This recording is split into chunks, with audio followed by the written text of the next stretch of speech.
faithful followers and in keeping with Capuchin tradition, we value the grace of working. Each day we accept its toil responsibly and gladly as a way of praising God and serving his people. We commit ourselves to work diligently as true lesser ones, sharing the lot of those who must work for their living. From chapter 5 of our Capuchin Constitutions. So what do you do? This is the rite of passage of becoming a Washingtonian, the ability to say that question with ease. It's the first question anybody asks anyone in the DC area. What do you do? And so my first year here, when I was working with the young adult community, I decided I would not ask that question. Well, it just so happens I was talking to this young lady once, and I said, instead of what do you do, I asked, so who are you? Crickets. Followed by an existential crisis. Brothers, today the whole notion of work seems so inextricably bound up with our identity, right? I am a lawyer. I am a teacher. I am in public health and whatnot. But is that our identity really? Right? I mean, one need only read a few pages of Bonaventure or Augustine or Genesis to realize that at the heart of my human identity lies the presence of another. And not just any other, but the divine other. Right? God is closer to me than I am to my own self. And so to grow into our identity, an identity that is not self-fabricated by work, but rather received as a gift, means growing into who we are objectively, as images of God. Man is not, writes Joseph Ratzinger, the architect of his own life. Francis of Assisi, the Lord told me what to do. And so from this perspective, I think we can appreciate work as a kind of exercise, an exercise whereby we cultivate the very depths of our own life. It's kind of an existential unfolding of ourselves. When God called Adam and Eve to work and then to rest, he revealed the inner meaning of work. Right? It's not mere activity, but rather touches upon the depths of who we are as images of one who creates. It is our response to God's creative gift, and it's ultimately bound up with the Sabbath, and so with worship. Our constitutions put it well when they say that work is a means to grow in holiness. The chapter in our constitutions really has some beautiful reflections on work, and I think it's so important for us to reflect on work, given how busy we are here, right? We have our ministry, we have school, we have schoolwork, we have dishes, we have house jobs, we have fraternal service, and so forth. And I think it's so easy that in the midst of all of this, we can fall into two camps where we grow apathetic toward work at one side, or on the other, we view work in terms of self-profit.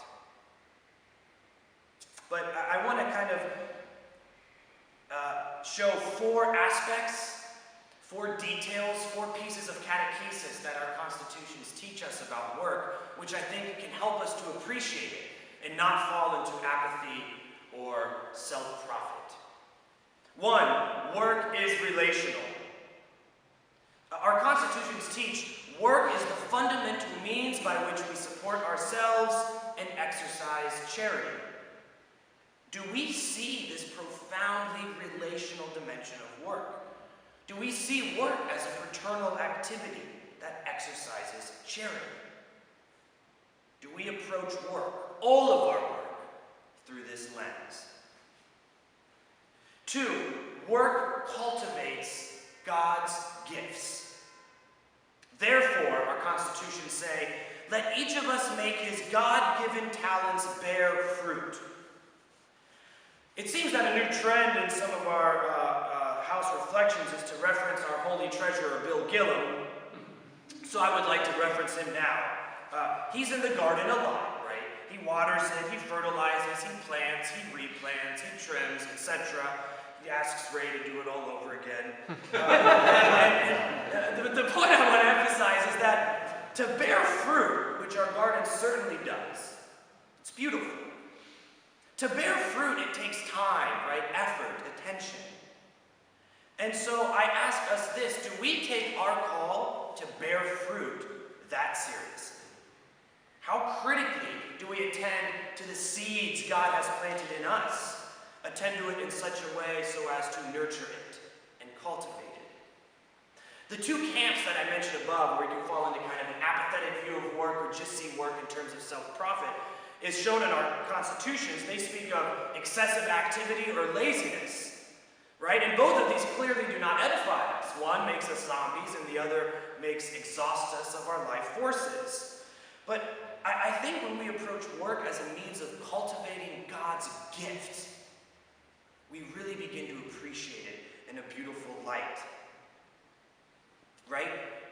We see that work is a means of cultivating that which God has given us. And perhaps you object, I'm just not good at X or Y. God hasn't gifted me with that.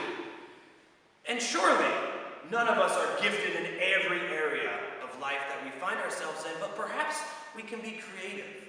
And we can ask ourselves, okay, God has not gifted me in this area, but for whatever reason I am called to do this. So what kind of fruit does God want me to cultivate now? 3, work is about love of God and love of neighbor. In the quote that I began this reflection with, we are told to accept the toil of our work responsibly as a way of praising God and serving his people.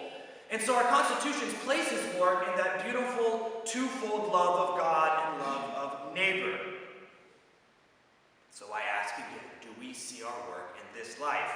It seems to me that especially as student friars, we might feel bogged down by our studies. How is this helping me live the gospel life? Spending hours reading and highlighting and so forth. But remember that when St. Francis gives Anthony permission to teach, he places teaching theology within the confines of work.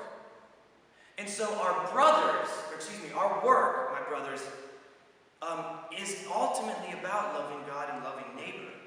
And if it's not, then we're not being Capuchin in our studies. And if you object, right, then let's remember also that our church is not just a house of San Felice of Cantalice and St. Teresa of Calcutta, but also St. Bernard, right, St. Augustine, Bonaventure, Aquinas, and so forth.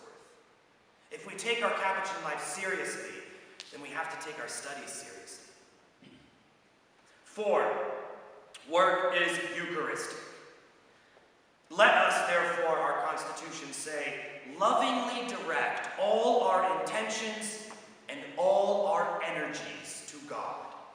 And in the celebration of the Eucharist, as we unite ourselves to the sacrifice of Christ, offer to the Father the toil and the fruits of our daily work. In tune with St. Francis, then, that nothing should extinguish within us the spirit of prayer and devotion, our constitutions, with these words I just quoted, ask us to see our life as a holistic whole. And so when we come to the chapel, we don't really leave our books in our room or in the library. We don't leave the parish down the street. We don't leave the poor outside. When we come to the chapel, we bring all of that with us. Authentic work demands of us a deeply reflective spirit, one in which we can safeguard our work outside so that we can bring it to our prayer inside.